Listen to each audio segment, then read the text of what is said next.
Selamat sore saya ucapkan kepada Pak Nur Irwansyah MPD selaku dosen pengampu mata kuliah membaca, dan selamat sore juga kepada rekan-rekan yang turut hadir mengikuti perkuliahan pada malam hari ini.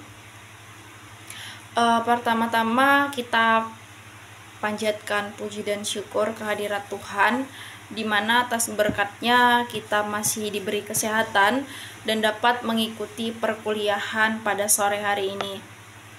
Sebelum itu, perkenalkan, nama saya Yesika Melinda Simbolon. Di sini saya akan memaparkan materi presentasi saya, yaitu mengenai pendidikan karakter dalam pembelajaran membaca. Bagaimana mengintegrasikan pendidikan karakter dalam pembelajaran membaca.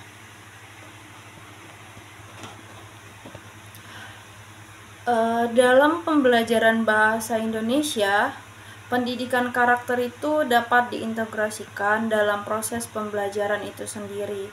Nah, pengintegrasian pendidikan karakter dalam pembelajaran bahasa Indonesia, khususnya pembelajaran membaca, ini dapat dilakukan melalui penciptaan pembelajaran membaca yang berlandaskan pembelajaran aktif, kreatif, inovatif, efektif, dan menyenangkan. Upaya ke arah tersebut tentu saja harus dilakukan melalui beberapa saluran yang terdapat dalam proses pembelajaran. Tentunya dalam proses pembelajaran membaca, beberapa saluran yang dapat digunakan untuk membina karakter dalam pembelajaran membaca itu dapat diuraikan nantinya yang akan dijadikan sebagai topik pembahasan. Oke, baik, selanjutnya di sini ada beberapa saluran yang dapat digunakan untuk membina karakter dalam pembelajaran membaca tentunya, dan beberapa saluran ini nantinya yang akan menjadi topik pembahasan kita. Saluran itu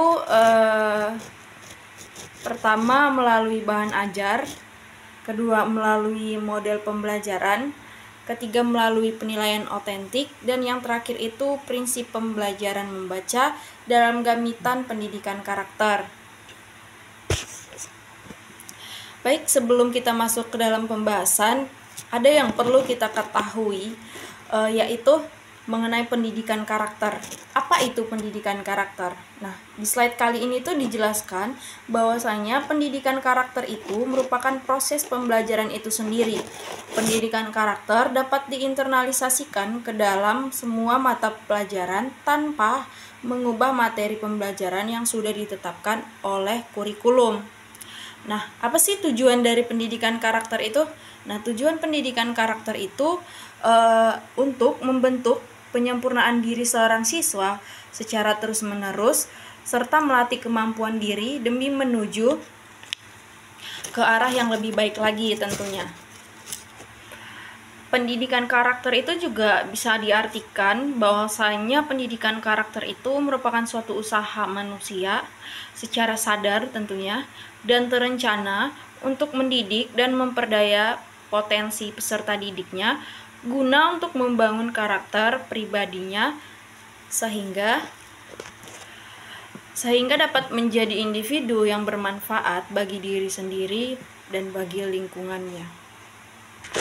Oke, baik, kita masuk kepada pembahasan yang pertama, yaitu saluran melalui bahan ajar. Nah, saluran yang paling banyak digunakan untuk mengintegrasikan pendidikan karakter ke dalam pembelajaran membaca itu merupakan melalui bahan ajar. Terlepas dari kelebihan dan kekurangan penggunaan bahan ajar sebagai saluran pendidikan karakter, upaya internalisasi pendidikan karakter melalui saluran bahan ajar dapat dilakukan oleh guru. Dari sekian banyak bahan ajar yang digunakan sebagai saluran pendidikan karakter, bahan ajar sastra jenis sastra karya sastra itu dianggap bahan ajar yang paling tepat.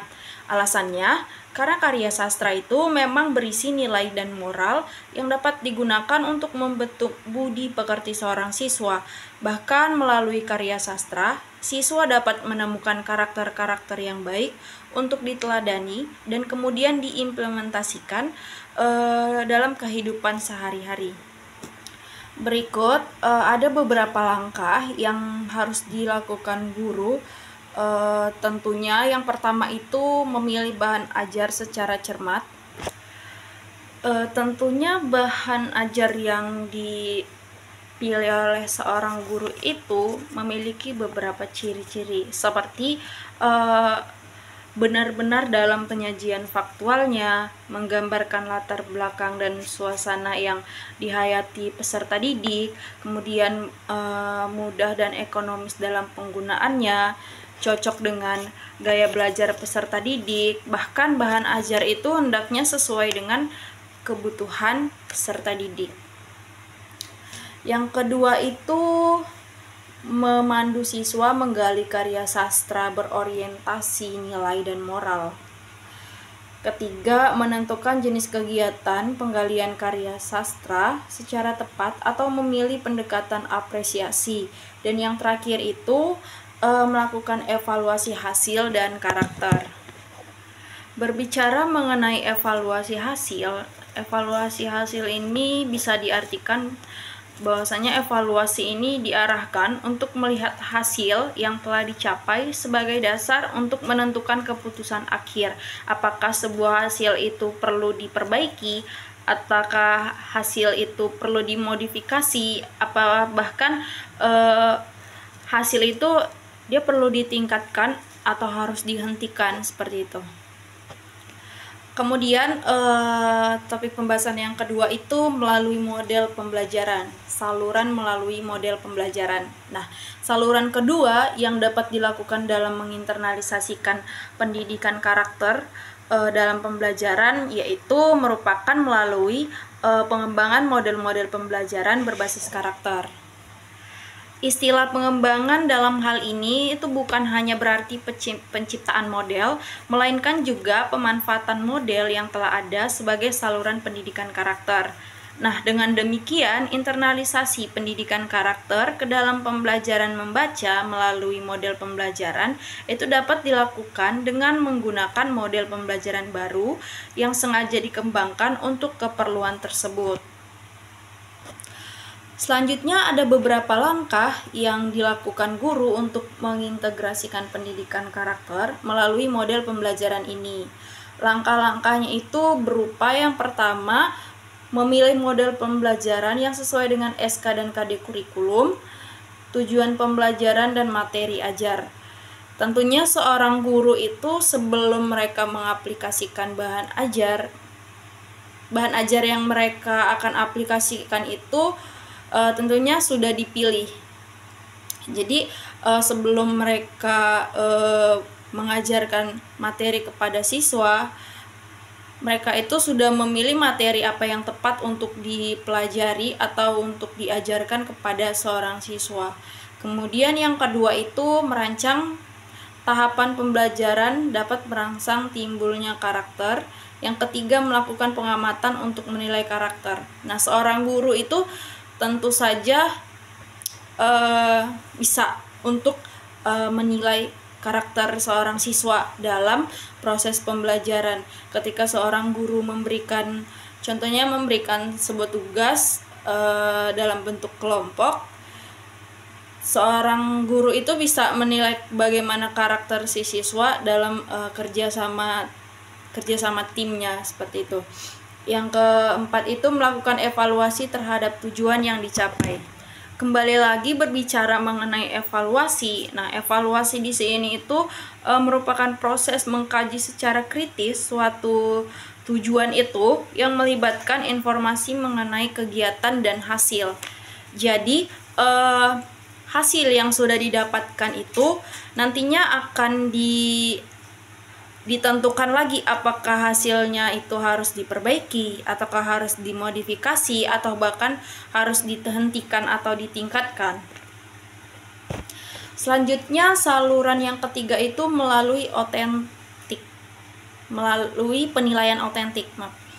Jadi saluran terakhir yang dapat digunakan untuk mengembangkan karakter adalah melalui penilaian otentik. Penilaian otentik itu merupakan proses pengumpulan berbagai data yang bisa memberikan gambaran perkembangan belajar seorang siswa. Gambaran perkembangan belajar siswa itu perlu diketahui oleh guru tentunya. Agar apa? Ya agar bisa memastikan bahwa siswa itu mengalami proses pembelajaran dengan benar. Apabila data yang dikumpulkan guru mengidentifikasi bahwa siswa mengalami kesulitan dalam belajarnya, jadi seorang guru itu segera mengambil tindakan yang tepat agar si siswa tersebut terbebas dari kesulitan belajarnya. Mengapa demikian? Karena gambaran tentang kemajuan belajar itu diperlukan di sepanjang proses pembelajaran.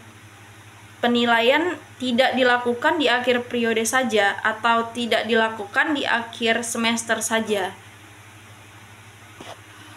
Menurut Mueller Nurgiantoro 2011, asesmen otentik itu merupakan suatu penilaian belajar yang merujuk pada situasi atau konteks dunia nyata yang memerlukan berbagai macam pendekatan untuk memecahkan sebuah masalah yang memberikan kemungkinan bahwa satu masalah itu bisa mempunyai lebih dari satu macam cara pemecahan masalahnya.